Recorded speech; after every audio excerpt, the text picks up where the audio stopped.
Switching it back to the Knoxville Marathon. It's coming up on October 3rd. It'll be here before you know it. Runners and walkers can do the full, half, or a relay team. There's a saying in business, teamwork makes the dream work, Katie and I. We believe in that on the weekends.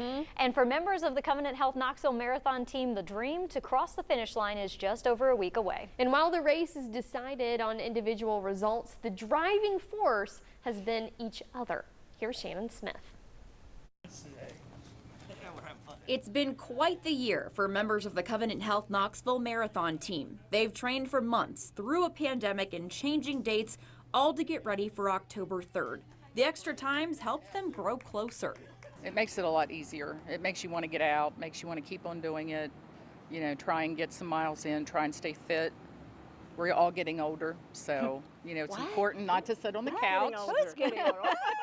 For Cassandra, Sue, and Cindy, the miles of pavement are matched by the sounds of laughter. I mean, we just have a good time. We like sharing stories and hearing about each other's lives and families. And, with Sue, there's always something fun going on. For Cindy, 2021's been a year of some setbacks, but she credits her team for keeping her motivated. Encouragement, even though I can't really do what they're doing right now, just to get out there and do 3 or 4 miles and just stick with it. For Sue, who depends on someone to guide her, it's also motivating and a lot of fun to walk with her friends. For me, because I have to have a partner, otherwise I'm doing treadmill, it is super boring to do a treadmill for that many hours, for that many miles. So to do the training, to get ready for a half marathon, if I didn't have the two of them, some of the other folks that I have trained with, it would be impossible. Brian and David have both been on previous teams, but didn't actually meet until this marathon. Now they're motivating each other through runs.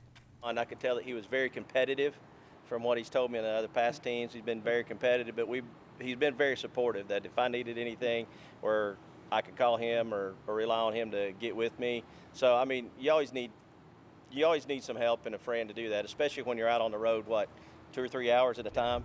The two men both have a shared love of running and each have had their share of physical setbacks, including heart issues. Yeah, back in 2016, I actually collapsed while I was running. I was training for some marathons. I went down, and they still don't really know what happened. They know there's some issues with my brain and my heart, but it kept me out of running for probably about 5 years. And about this last year, I've been able to run again, so I'm back. David's encouragement also comes from his own home. His wife is walking the full marathon after a knee replacement. Now his one hope on race day? Finishing before the finish line comes down. Seriously, but to watch all this work, because it's been postponed, like Brian said, so many times, and then hopefully Brian and I can keep working together after the marathon and keep our healthy lifestyle working and keeping it going too. And while this year's had its ups and downs, the team says the finish line is only the beginning. I mean, now that I'm able to run again, this is my life. I love running. I love the races. And I don't know for sure if I'm going to do the full in the spring, but I'm going to make sure he gets there to do the full in the spring.